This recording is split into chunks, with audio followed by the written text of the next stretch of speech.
We're a dynamic duo of local entrepreneurs who don't just work hard, but know how to have a good time too. Along our journey, we've crossed paths with some incredibly cool individuals who've crafted some seriously impressive brand-worthy businesses. You might recognize their business, but are you ready to get up close and personal with the real architects of their success? Today, we're throwing it into high gear as we sit down with one of these trailblazers. So no more suspense. Let's introduce our guest in the studio today. So without further ado, Love Local Chicagoland is proud to present Brandworthy with your host, Mike and Aaron. Hey, what's going on, friends? Jason here with Love Local Chicagoland. Today, we're on Brandworthy, and I got one amazing man here, Bret Mooney with Mooney Lions. He's a financial advisor and helps people build wealth with the right plans, but he's just a good dude and a great leader with a great story that's led up to this. So just to give you a little bit more story with Bret, what I feel kind of about him, he's had an opportunity to be able to learn from some great leaders, and through being able to learn through great leaders, he's been able to adapt himself to become a leader himself. So although he's part of Mooney Lions, which is a great local, I would say boutique financial firm in the area, he's one humble dude with a great story, and he loves being able to take care of his clients like a relationship type way, which for those of us that know those of you that know us here at Love Local Chicagoland, it's kind of what we're all about. We're very much into that relationship type business. So enough of me talking. Let me introduce to you Bret Mooney. Welcome to the show. Well, I appreciate that introduction, Jason. Yeah, so I'm a financial consultant or financial advisor with Mooney Lions Financial in South Barrington, right across the street here. As far as did you walk here or not quite walked. I did. It was like a 1.5 mile drive. All right, parking was a little difficult today, but everything else was pretty good. It's part of Bellworks right now. I feel like. Yeah, I'm glad you're here. Yeah, appreciate it. But yeah, we're an independent practice of Charles Schwab. My dad and his partner started that company about 15 years ago. They had originally started their own silo practices and joined together with their staff and teams. I started with them 5 years ago. So I've been in the business for about 5 years now, and did an internship with Northwestern Mutual prior to that. So that's kind of where I'm at. Beautiful. Get to know your story. I love you went to college, you got out of school. Your dad runs Mooney Lions, and he was pretty much like, go get another job first kind of thing. When you went to Northwestern Mutual, you got some really great experience. Then coming on to Mooney Lions, you said now 5 years ago? Yep, 5 years, and definitely got some good experience at Northwestern Mutual. They got a really good internship program there. Learned a lot about insurance, got my LAH exam passed, life and health insurance exam, and learned a little bit about some annuities and about kind of how markets work a little bit at that point. And after 6 months with Northwestern Mutual, decided to change directions and start working with my dad and his partner in the company.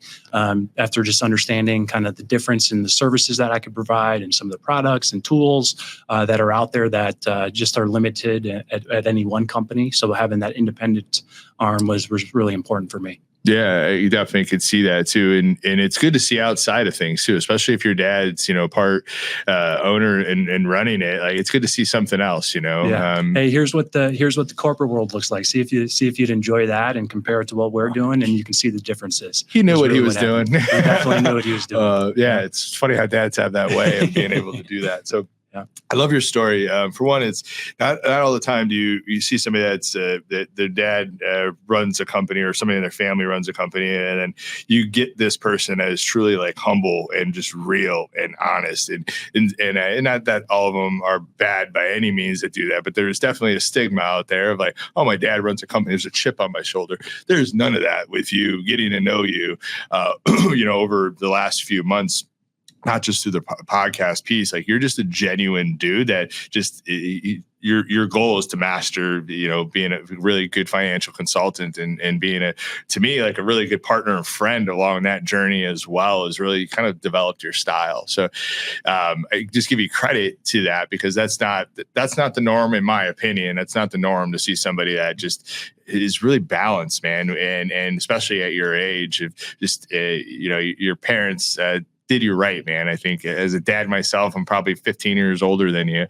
Those skill sets and those types of values are things that not everybody has, man. So kudos to you and your family for doing that. I appreciate that. Yeah, for sure. But I want to talk a little bit about a little bit of your story and your journey, man. It's you definitely a financial consultant now, but your journey started in when you were young, like kind of you knew you wanted to get into it from our conversation, and you found this love for like math and finance and stuff like that. Let's talk about like when you knew you were going to get into the finance industry. Yeah, I mean, I would say it probably wasn't until I was getting into high school when I was really starting to be like, hey, what do you guys do for a living? Like, how does this work? And I knew my dad was a financial advisor in some capacity. My mom was a loan officer or a mortgage broker when I was growing up. So I was really acclimated to understanding how the family dynamic and starting to plan for things at an early age can really set you apart relative to what other people are doing, and seeing that planning on a generational perspective at a younger age, seeing how that has put me and my family in a great position, something that I'm really passionate about, and helping connect. And we may talk about this a little later too, but helping connect that generational planning piece from one generation to the next. Yeah, which is so important, especially now from previous people on the podcast or on other shows that have been here in the studio.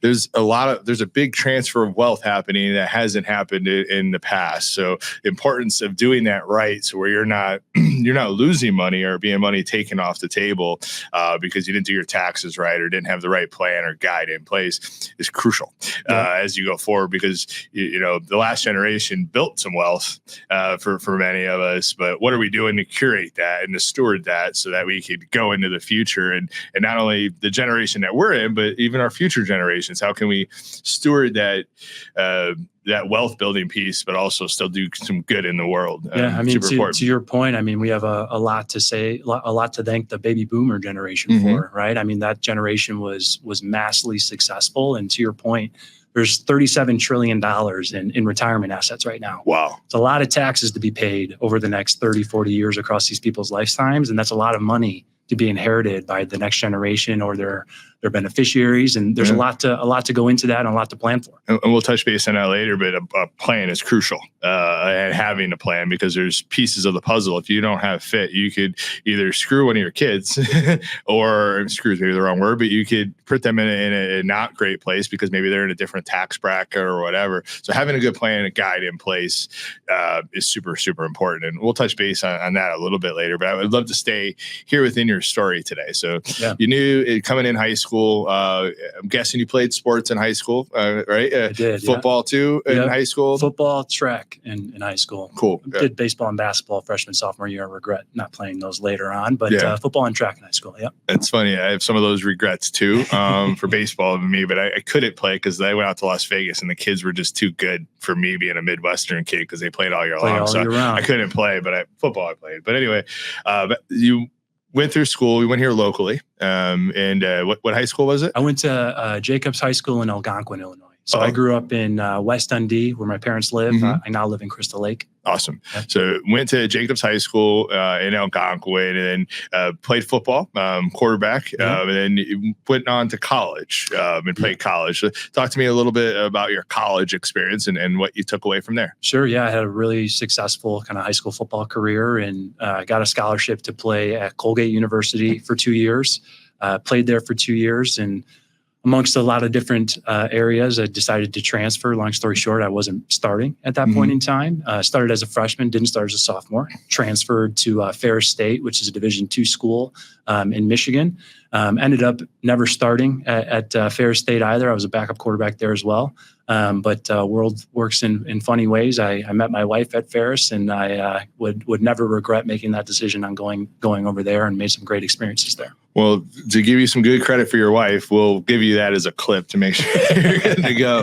But perfect. But yeah, that makes sense, man. And so Colgate first, and then went to Ferris University or Ferris State? Ferris State University. Ferris State. I feel like I've seen it before. And now we're north of Grand Rapids, Grand Valley State. You might be familiar with. They're pretty big rivals up there. Yeah. Okay. Yeah. So boo Grand Valley State. Is that what you're saying? Yeah, boo Grand Valley State. Okay, cool. Yeah. So even though I'm not too big on the rivalries, but yeah, boo Grand Valley. All right, I'll say it for you, man. You don't have to get into it. So okay, so and then you're there. You're playing college football. I think when we were talking, I think one of the things that stood out for me was that you weren't a starter.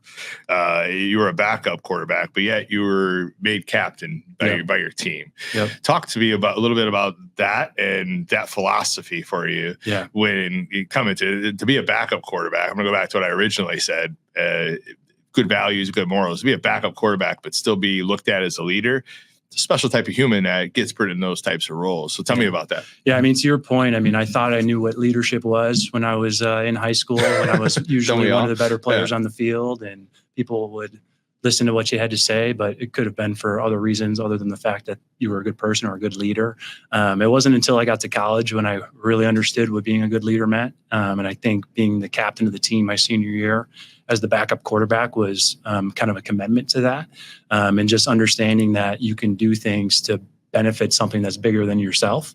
And that's kind of where it translates very well to where I'm at today in my career. But just being a part of something bigger than yourself, and having that understanding and illustrating that to other people. And if you're a person that can understand that I'm doing this for something that's bigger than me, and here's why, and you should do this, and this is why you should do it, and feel that way. Yeah. So like ultimately, I take a lot of pride in being the captain of the team, and I think it really correlates to where I'm at in the business world today, just because two quotes that have always stuck out in my life, right? My dad always told me growing up, I'm sure I'm not the only one, but control the things that you can control, right? And I can't control my playing time in the field, just like I can't control how the market performs on any given day, right? And the other thing that I thought was a really big important thing for me was actually from a Spanish teacher in high school, Miss Benoit. And maybe she'll see this, but she always used to say, you'll never regret doing the right thing.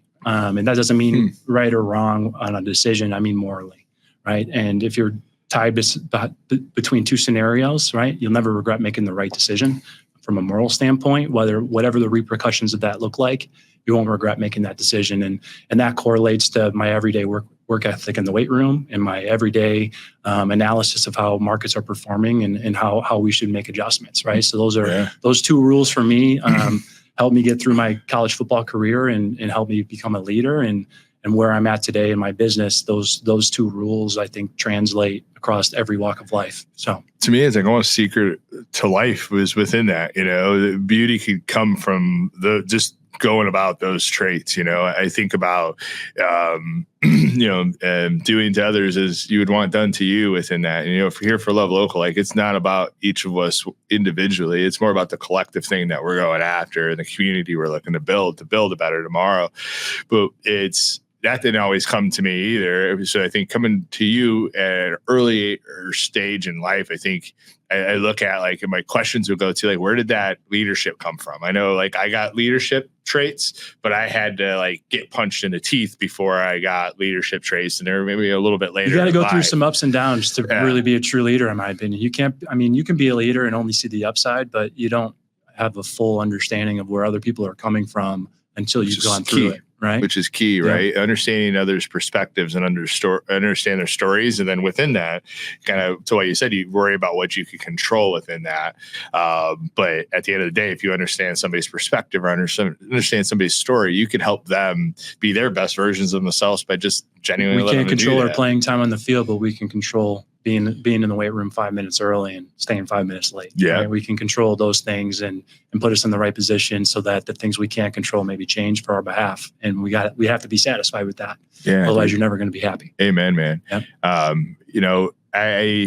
Leadership, I don't think I come from a place where I don't think we're born leaders. I think we're grown into leaders. We might have some natural inabilities, but at the end of the day, we learn and we grow as leaders. So where did you get your leadership style from? Like you talked about your teacher, you talked about your dad. I know when we're getting prepped for this, but talk to us a little bit about that. Yeah. I mean, it's definitely come from a multitude of things. Because I think leadership comes in many capacities. And ultimately my mom and dad were obviously two integral roles for everything that I did. I had some really great friends and coaches growing up too. But it's hard to look past any point other than my dad, right? I mean, just growing up from the age of 12, I know at the time I didn't appreciate waking up at 6 a.m. and doing the things I needed to do to be successful at the things I wanted to be successful at. But just being instilled from a young age on, hey, if you want to go after something, here's what you need to do in order to accomplish it, regardless of what it is. Put in the time and do what you need to do and control the things that you can control. And that's been instilled in me since I was probably 10, right? Yeah, so it's beautiful. Just living that way. And again, like I said, I don't think I really went through true ups and downs until I hit college, right? And that's where the leadership skills in my mind really started to exemplify and translate to where I'm at today in my business. Your true character comes out when things aren't going your way, right? 100%. Whether it's, I say punch in the face, not literally, but it feels like that sometimes when you're going through struggles or transitions.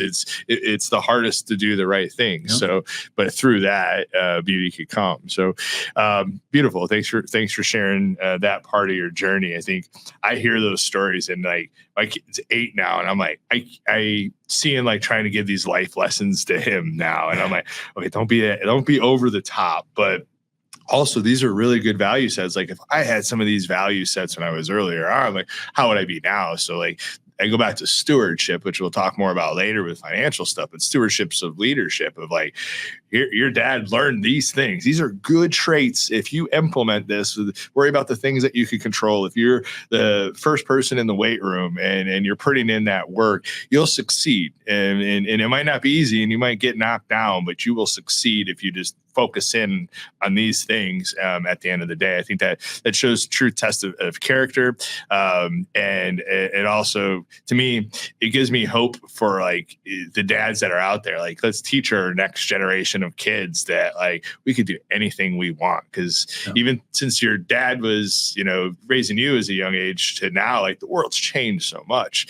Like it's super important for us to like double down on our kids and to be able to give those values to them, which I'm sure you will as you and your wife continue to evolve. Agree. And then Cole on our team loves to babysit. I'll just say when you guys have kids. So you're welcome, Cole. Good to know. Good to know. So, all right, leadership, I love it. After college, you went to Northwestern Mutual, and got some experience from there. Then you got into Mooney Lions. Talk to me a little bit about like the Mooney Lions culture. It's not your standard, to me, it's not your standard culture here, and you talk about it. Yeah. So talk to me about what your thoughts are with your organization. Yeah. So, I mean, I think I talk about a lot of different things when it comes to our organization, right? But from a financial services standpoint, right? I mean, everybody knows, hey, when I reach out to a financial advisor, I'm going to be able to get some sort of investment advice, right? And that may be a goal of yours, right? To see what your investment performance is or how you can perform better. But ultimately, what we have found is winning or succeeding means different things to different people. Right. What one person sees as a successful plan or investment experience is different from another person. So understanding what winning means to you and how we can be an advocate to help you achieve that. And there are so many different things that can be important to somebody that might not be important to somebody else, right? So being able to have the in-depth conversations on what people are really looking to accomplish, and then being able to have that conversation on, yes, we have the resources to help you accomplish it, or no, maybe we need to reach out to our circle of professionals around us to introduce you to somebody who can help you there. So really, to me, it's being an advocate for our firms, right? The investment management, I think we do a great job, and I think we do a better job than most, but ultimately that's the minimum standard of our industry is the investment management. Every advisor does that. It's the other pieces where you start to separate yourselves, right? When it comes to the planning side of things. And I play an integral role in generational planning, right? So we talk about that a lot too, when we talk about kind of looking towards the next generation and kind of what it means from an estate planning perspective. And when I help plan for those things, right, I mentioned baby boomers, right, and they have a boatload of wealth that either they're going to be spending a lot more than they were anticipating spending in retirement, or they're going to be leaving a nice estate to the next generation, right, and being able to coordinate that across the generation or a family from a grandfather and grandmother to their kids to their grandkids. I've seen that firsthand, and I love playing that role for our clients and being the advocate for them and their family. Yeah, I love it. And there's so much that goes into your field, and what resonated with me about your guys' culture is like, you got a guy internally for everything that you mostly need, but then you have this wide variety of networks. So like you have a solve for your clients. It's more for you, and everything that I've gotten from you, even before we started this interview process, was very much about the relationship. It's like, how can I serve you and how can I best serve you? And if I can't, then I want what's best for you still. So maybe I'm not the right fit. And that seems like it's truly embedded kind of within you, but it from knowing, Eric as well, Mesco, am I saying? Eric Mesco, I know that's very much in your guys' culture, from what I've gathered. Well, I mean, we talk about that a lot, and I focus on something called to and through retirement, right? I mean, in our industry, this isn't a one-time sale and good luck, have a great day. This is a lifelong relationship that we're creating, right? So not only does it need to be a good fit from a personal standpoint, right, but you need to be confident that I'm a person that you can confide in and trust to help make decisions around what you're looking to accomplish. And maybe I have the answer right away, or maybe I can be your advocate and help you find the person that can get us that answer. And I take pride in having those conversations. Yeah, I think that's so important, to be able to take what people are looking for and to be able to help develop a plan for that,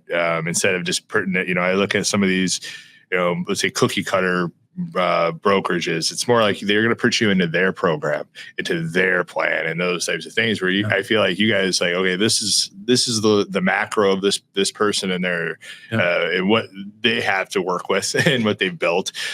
Here's the best options for you, and kind of I feel like you're more custom or more tailored than maybe I'm not going to say any names, but you know what I mean? Like, for sure. the ones that you see commercials on. Yeah, for sure. And to your exact point there, right? When you talk about like just differences from a service level standpoint or from an investment management standpoint, I do think having that process where we're meeting with clients on an ongoing basis and automating that process, right? Like being an advisor with X amount of clients, it's hard to navigate all these different things that are going on, right? So the structure that we have, it forces us to do our jobs in the capacity or in the way that my dad and his partner Joe envisioned for the company, right? Like it's not my responsibility to schedule meetings, right? We have people that are automatically scheduling meetings 2 to 4 times a year, and if you're retiring and have complexities, it may be more than that, but it's just an automatic thing that's getting done. So I get to focus on my conversations with my clients. Smart. Yeah. Right? I don't have to worry about getting people on the schedule and doing all these other various things. I can focus on my conversation with you and how we're going to accomplish that by the next time we talk. Good systems make or break a business at the end of the day. So having good systems where you could just stay in your wheelhouse is so important. I know like we're infancy stage of what we're doing with Love Local, but that's the goal. Like we all kind of have to be cross-trained in the beginning, but eventually you get to a point to where you guys are at, where you have a person doing, each person has their role, and with that each person executes their role collectively as a team, you fly, and you grow. It's really helped me grow as an individual too. I mean, I'm very confident that I wouldn't be anywhere near where I am today if I didn't have the uprising. One, I was kind of shadowing the partners at the firm and other advisors for my first year with the company before I even was meeting with clients. But so that's a huge thing for us too. Yeah. It's that training. I think it's needed in your field. I mean, you can't have client conversations if you don't understand how you're going to be able to educate and explain it to your client. And I take pride in. I know enough to be dangerous in a lot of different areas, right? But I have no problem telling you, what, that question you asked, I don't know the answer to that right now, right? But we have a couple of people on the team that I'll be able to get their expertise, whether it's a CPA or an annuity specialist or a social security specialist, right? What do we need to accomplish? How can I advocate for you to get this answer or to get this done? And then I help us accomplish that. So yeah. When we talked, and you talked a little bit about this too, like everybody has different roles within Mooney Lions, but we talked about 4 different buckets of how, and it's more than just investment management.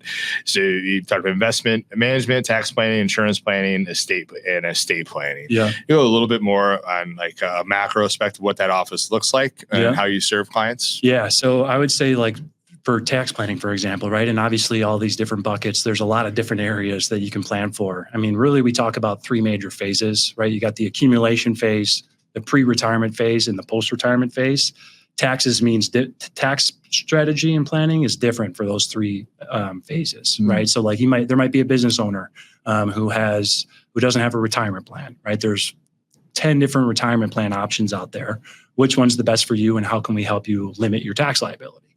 Or maybe as simple as for somebody who's accumulating money, hey, Bret, should I do a traditional IRA or a Roth IRA, right? It could be as simple as that, right? But as simple as a question as it is, it's not as easy of an answer. And really looking at things long term, right? Like a question you should ask yourself: do you have an idea of what your tax rate throughout your lifetime is on average, right? Like there's certain things like that when you look long term, right? I have no clue. That you have to start to think about, right? Yeah. How is my tax situation going to change throughout my lifetime, and how can I plan accordingly? And then like estate planning, I talk about generational planning quite a lot. That's one of my main focuses, and we're fortunate enough to be working with grandparents, children, and grandchildren, and helping coordinate the generational wealth transfer, right? Mm-hmm. And some people have estate planning issues, some don't. But there are a lot of people out there right now who aren't on pace to spend their retirement assets by the time that they pass, right? And there's a lot of money and tax dollars to be paid. And how can we keep the most amount of wealth within your family or with what you're looking to accomplish? Insurance planning, right? I'm sure a lot of people are familiar with that, right? Do you have the proper amount of insurance, whether it's life insurance, long-term care, those types of things? We do have the ability to help and sell those types of products, but that's not really our main focus. We typically can run an analysis, and we like to refer that out a little bit more. Mm-hmm. That's not our main role, but if somebody wants us to absolutely get them an insurance policy, we can help them do that too. Yeah, yep. You're looking at people from the macro, and you're helping them put the best plan in place, and to know like that. You're not going to know everything. If you're a consumer or people that could be working with you, you're not going to know everything. There's just too much within each of those buckets for us as the person that does not specialize in it to know. So to have a guide that is focused on relationships and it's focused on what the best tools are for you to be able to help you execute your goals is crucial. Yeah. I go back to like these larger firms. It could be very transactional. Those days, in my opinion, should be over. It should be very much relationship based, very much relationship driven, so that the best plan can be put into place for you with whatever it is, but especially financial pieces of it. Our jobs from taking the money that if we're fortunate enough to get from the baby boomer generation, to be able to steward that, to be able to leave even more to our kids and vice versa, so that it could continue generation after generation, can be life-changing for somebody's family. And it doesn't even have to be, and there are some people that don't want to leave boatloads of amounts of wealth to the next generation, right? They might be charitably inclined. There are really great ways to do that. Minimize your tax liability and maximize the amount that you can contribute to those charitable causes, right? And that's another big piece of what we can help with, looking at charitable strategies as well. Beautiful. I'm quoting you right now from our conversation. You said winning means, and this might be from Mooney Lions too, so you could clarify, but winning means different to different people. Yep. You help clients build a roadmap. You said, I have one role to be your advocate. Yeah. What is that? Like you kind of touch base on it throughout it here, but what does that mean? Like high level overview for us. What that means is, number one, being available, right? I mean, who's a better advocate? The person that's available within 24 hours or the person that's not, right? I would argue the person that's available, right? So number one for me is just being available, and being that resource, right? And it doesn't have to be a question on investment performance. Anything financial related. Hey, Bret, should I buy probably a car? Fantasy football too? Right. Probably got to. I do have some good pointers on fantasy football, and people like to pick my ear about the whole Justin Fields, Caleb Williams quarterback situation too. So I get to share my 2 points. Next podcast, we got some we'll other talk topics. about that. But yeah, I mean, those are major things that people need to be thinking about. Is do you have somebody that you can trust enough to ask a question and know that I'm not trying to make a commission off of that or try and make an extra buck based off of my recommendation, right? I'm really truly trying to help you make the right decision based off of what you have going on. Beautiful. Yeah. And I think that's the best definition of an advocate. Obviously that can mean a lot of different things. Hey, Bret, I need what my tax return didn't look like it was done correctly. Can you help me determine if I need to make a change? And I'll make that phone call and we'll talk it through and I'll let you know, right? Yeah. That simple as that. You got to move. You got to move, right? Yeah. And having the expertise of really good team members behind me allows me to focus on that. I mean, you said this is a career. There's so many different things. This is my career. I'm in it every single day, 40 hours a week, and I don't know everything. And I mean, I've been in the business only 5 years, not a boatload of experience, but I don't know everything, right? And I'm in this career every day. Yeah. I couldn't imagine how my clients feel who have their own full-time jobs, right? Tax codes changed 5 times in the last 4 years. Yeah. No way you're keeping up with It's completely different today than where it was 4 years ago. If you right? are, So, you like you're obsessed and you're like the 1%ers. Yeah, if Most you of are, us it's your can't keep full-time up. job. You Yeah. can't keep up, and Yeah. it's the same way I look at media or marketing business. Like we can't be everything to everybody. You can't do everything because it's to me, kind of leads perfectly in a transition, but there's riches and niches. Like hone who you're good at serving and double down on that, and good at what you're doing, double down on that. Yeah. Through that's where not only do you get really good at your craft and your team gets really good at their craft, but you're able to give this higher level of service. And like, to your point earlier, like what you can control, what you can't, and what you can't control, you don't worry about. What you can control, you make sure it's spot on for people, and you go from there. Let's talk about your niche. You're not everything to everybody within investment management, but let's talk about what your niche and who you're really passionate about serving. Yeah, for my niche, I chose my niche based off the amount of value that I can provide. And I find that I found the most value in the generational planning side of things. And like I mentioned earlier, the baby boomer generation has a boatload of assets that they're either going to be paying a lot of taxes on, maybe not spending, and maybe leaving to the next generation, right? So I can help incorporate children, grandchildren, and help you maximize what that looks like just further than just your lifetime. Right. And being able to reduce what those tax burdens are on the family, and being able to coordinate. And maybe it's as simple as getting your 18 to 20-year-old son or daughter-in-law or just acclimated to the investing world. Right. Hey, I'm going to gift my children some money this year. I'm nervous that they're going to just spend it right away. I want to get them acclimated so they're excited about this. Right. I take pride in helping my clients achieve that within their family because I grew up in a household that did that. And I understand how much of a difference it can make when you're looking over a span of 20, 30, 40 years. It's a game changer, right? And it seems so long within our lives, but it back to the stewardship of our roles here as we continue to go forward.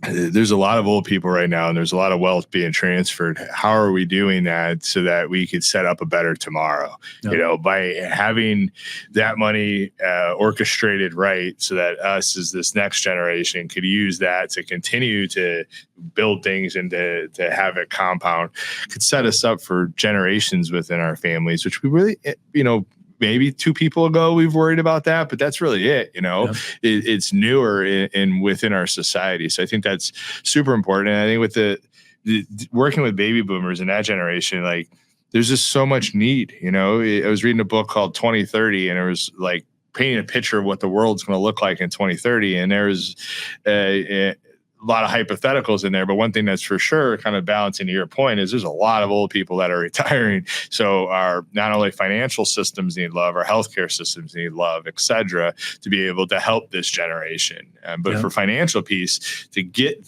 a guy or a gal that could help guide you through all these intricate pieces so that you're doing the stewardship you can as a baby boomer to make sure that you set up the next generation is crucial to me for a better tomorrow. Like your grandkids depend on it, that you could give them a running start. If this is done right, you could give them a running start. And with how transparent our world's become now, we can create a better tomorrow, especially if we have capital behind us to be able to do that. Yeah. Right. And I read something the other day on generational planning a lot, right? And it's just like a food for thought comment. But what do you think's more impactful throughout your children's lifetime?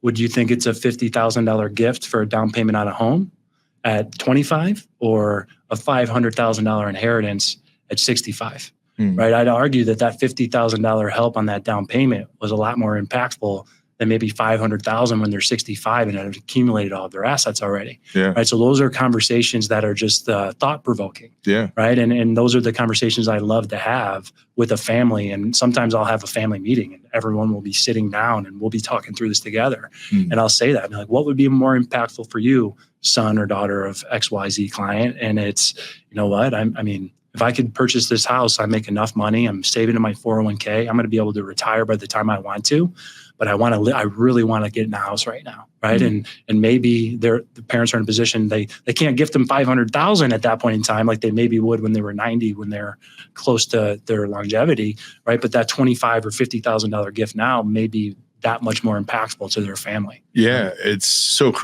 that's huge. And it's a great way to be able to look at it. Another reason why you need a guide, within our team, we were talking about overall, like the power of, I moved out when I was 18, I was gone. But there's a power in staying with your parents for a little bit, or there's power in getting some money up front to get started. Cause it really helps steamroll that thing. If I could go back, I would have loved to stay with my parents and saved and invest money from like 18 or 19 years old. And I'm seeing, I'm gonna call them kids, but they're young adults now doing these things. And I'm like, yes, that's it. Like, think like that. Cause at the end of the day, the slower you can go and you can look at this from a macro perspective, compound interest will do its thing. But if you could get a running start, it's a beautiful thing. But sometimes you don't know that. Like as a parent, I might not know that. I hear 500,000 or 50,000. I might think, oh, it's definitely going to be better. But if they're old and they can't use it and they can't use it to accumulate more wealth, then is it? So it's a great way to be able to look at it. When you're working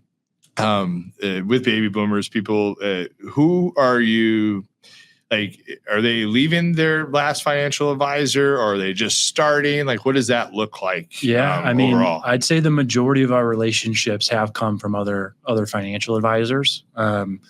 Ultimately, they saw the value and the difference between where they're at versus where they could be or where they should be from a planning perspective, whether it's an investment perspective. There's a lot of different things that can make you want to make a change. But we do have a lot of clients that came straight from their employers, right? They had invested their money with their employer plans their whole lives. And that world completely changes when you go from investing money into that account every day or every other week with your paycheck versus you have to start to take withdrawals, right? There's a lot of different things to think about that should probably be invested differently, right? So that's really the time when people are like, okay, I need to meet with somebody and figure this out. So those are the two. But we have most of our clients come from other financial advisors who aren't happy or want to make a change. Yeah. Yeah, it makes sense. I think some of them are probably retiring too, right? And yeah, like they're moving out of the business. So where do I go, right? Exactly. And what do I do? So selling a business, or maybe they're a high-level executive and have pensions or deferred comps that they got to figure out how it's all going to correlate together, and they're not getting the advice that they need. And they're like, all right, I'm moving on. I need help here. Yeah. So if somebody's in that position, what questions should they be asking the financial advisors that they're going to be interviewing to make sure that they get somebody that's the right fit for them? Yeah. I mean, one thing that I really like, or maybe there's 3 or 4 kind of really good questions you ask. I like to use a term called guardrails for retirement income. So really determine if your advisor isn't really mapping out what your guaranteed income sources are and what your maximum amount of spending could be versus what your minimum amount of spending could be, and how that changes depending on how your portfolio reacts.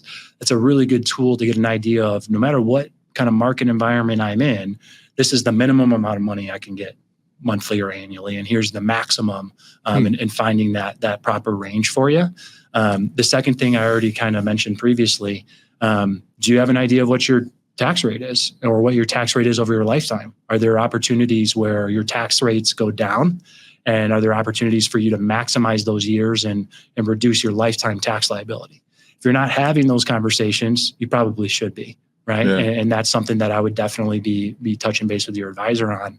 Hey, should I start income from this now or this now, right? Depending on what your tax situation looks like, it could be different. Yeah, it's always smart. At the end of the day, get somebody you trust, right? Like I feel like you could trust your gut. When people are coming from a relationship standpoint, like you get to know that person if you know what they're doing. So if you have that conversation with them, so getting somebody you trust, and having those conversations so you can set up better tomorrow are huge. Yeah. One of the things I love, kind of coming out of the niche piece, one of the things I loved about you guys is not only you're a boutique financial investment firm, and that helps people curate wealth with those 4 buckets that we talked about. But you're also about giving back to the community and those types of things. And to me, I think that's like a foundational piece. It's kind of why we call it our business love local. It's like if us as businesses can take care of our community, and our community can take care of us. Yeah. That's a pretty good deal. Yeah. It works out for all of us at the end of the day. Sure. So talk to me a little bit about Mooney Lions and just what you guys do from a community perspective to give back. Yeah. And we're always open for new ideas too, and in terms of what other organizations out there are worth making an impact towards. But for right now, some of the main things that we do, Boys and Girls Club, annual kind of donations for events and things like that. Big Brothers, Big Sisters, we donate a lot for community events there. We do a lot of community educational seminars. So like I'm doing one next week at Algonquin Library. We did one a month ago at McHenry County College. So we offer those classes kind of free of charge through those community services. And we offer educational seminars. And the last one was maximizing your retirement, right? What are some things that you can be thinking about and some strategies that you can put together to accomplish those things? We do a lot of food drive donations, and we get our clients involved, which is it's that relationships side of things too. And a great thing that our clients love about us is that we're able to bring in our community of clients to make an impact. The Toys for Tots that we get every year going into Christmas time, we're like a top 5 donator to Toys for Tots because of the amount of clients that we get that will come in with 15 to 20 toys to donate around Christmas time. And it's really powerful to see the impact that we can make. And then we do like food pantry stuff when they need some extra help. We got a contact there. They reach out to us. Hey, you have 5 or 6 hands that could help us, and we'll do some community things there. But yeah, those are things that we're always looking to continue our impact around the community, and it's something we take pride in. Yeah, it goes back to the culture that is instilled within the organization. It's relationship based, it's expert driven by depending on which bucket you're in. But at the end of the day, it's about helping steward your financial well being to help create a better tomorrow. And the stuff that you're doing in the community does the same thing. Those seminars and stuff that you do, or workshops is what I think you call them. Like there's people out there that don't even know they're anything because their generation didn't teach them about financial advising or about wealth building or anything like that. So they could come to this seminar and they could learn and they could grow and they could help. Maybe they're the first generation chain breaker to help make a better tomorrow, or maybe their grandparents or somebody are going to give them money and they could learn how to steward it in a better way with a goal of making a better tomorrow with the help of capital. Yeah, I mean, retirement's definitely going to be different for the baby boomer generation than it was in the previous, right? I mean, like I mentioned earlier, more people are going to retire in the next 15 years than ever in the history of the United States. You have that, and you have artificial intelligence. Like, dude, we're just going to sit back and like blockchain. Like, let's just who sit knows back what happens 10 years from now? Who knows, man? Let's just sit back and enjoy the ride. But the bottom line is, good stewardship is there regardless. And it's about to me, my grandpa instilled it in me. It was like legacy is important, stewardship is important. You're here, but it's really about tomorrow. And if each of us looked at that approach, what could tomorrow look like? So I feel like it really resonate with that type of thought process. To your point on change, when we first meet with somebody, we put together a really nice comprehensive plan, and we're like, you know what, this is a really great plan, and obviously it's not perfect. There are some assumptions we make here, but ultimately it comes down to, we call it the rough draft, right? And we put a lot of time into that rough draft, don't get me wrong, but the reason we call it a rough draft is because that's going to change probably every single year. For sure. Right? The environments change, your goals change, right? And what your goals are, laws change, right? Laws change. Yeah. What your goals are at 55 are not the same as what they were at 45. No. If your investment allocation is the same, right, we should probably take a look at that, right? Or if your investment objective is the same, we might want to take a look at that, right? So as your situation changes, you need to be proactive, not just with your investment portfolio, but with what you're doing with cash flow, taxes, estate planning, all of those things. Like we call it the 3-legged stool, right? Your estate plan, your tax plan, and your financial or investment plan. Those three things need to be on the same page, right? And hopefully you have some good professionals who work together that can help you figure those things out. But if you can get those 3 professionals on the same page and coordinate it together, or have an advocate who can help coordinate those things, you'll see a big difference from where you are today. Yeah, that's beautiful, man. Yeah. Thanks for sharing that. It means a lot. Anything else you want our audience to know? You know what? No, I think that did a pretty good job at kind of shedding light on who I am and who we are as a firm. And yeah, if you guys have any further questions or anything specific that you want to talk through, everything we do is complimentary in terms of when we first meet with clients, right? So there's no charge in having a conversation. Only if you decide to have us manage some assets in some capacity would there be a charge. So feel free to shoot me an email or give me a call, and happy to touch base on if you just want to see if you're doing the right things and want a second opinion, or 2, if you're thinking about making a change and going a different direction. Okay. Sounds good. Do you want to put your email and your number in it just in case people are listening? Want to say? Yeah, for sure. Should I just say it out loud? Say it, go. Yeah. So my email is Bret, BRET with 1 T, M at MooneyLyons.com. MooneyLyons.com. And then our office number is 847-382-2600. I do provide my cell phone to a lot of clients as well. I'm not going to provide that over the air here. No need to. Yeah. But at some point, I talked earlier about being an advocate and being available. Now, I may not answer every single call, right? But having access to my cell phone is something that I think is important, because I'm not always going to be at the office every day, but if there's something that you need to reach out to me for, give me a call and I'll get back to you as soon as I can. I feel like that goes into your advocacy piece, right? Exactly. And for Mooney Lions, go to the website and social media at all. Can they follow? Yeah, social media. So we do a lot of different webinars and stuff where we do financial updates and have quarterly newsletters, things like that. That one, you'll have to reach out to me to request to be on those, because I'll need an email or something to kind of get you access to that. But yeah, there's a bunch of different things that we can get you access to. We got a YouTube channel for a lot of different topics that we'd like to highlight and just kind of give you some perspective on how we approach those situations. Yeah, I feel like you guys are forward thinking in what you're doing with content.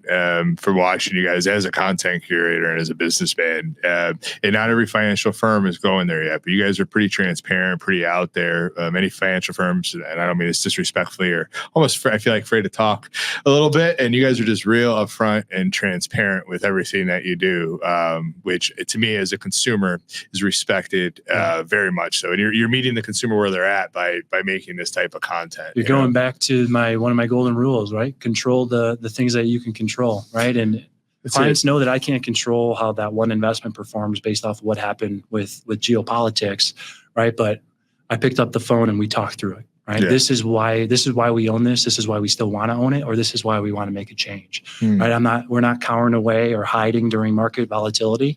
I mean, you look at historical averages, we're probably going to have a recession once every 5 to 7 years, right? So we know it's going to happen. You should know it's going to happen, right? But what's the plan of action, and what can we control to make the right decision around what happened here? Yeah. Brett, I think that's a great way to leave it. Let's worry about what we can control. Let's do the best that we can within each of us. If each of us within our jobs can do that, I think it's going to just make the world a better place. But I appreciate you being here on Love Local Chicagoland and our Brand Worthy series. You and Mooney Lions are truly brand worthy and doing some great things. So I appreciate the kind words, and thanks for having me today. Yeah, for sure, my friend.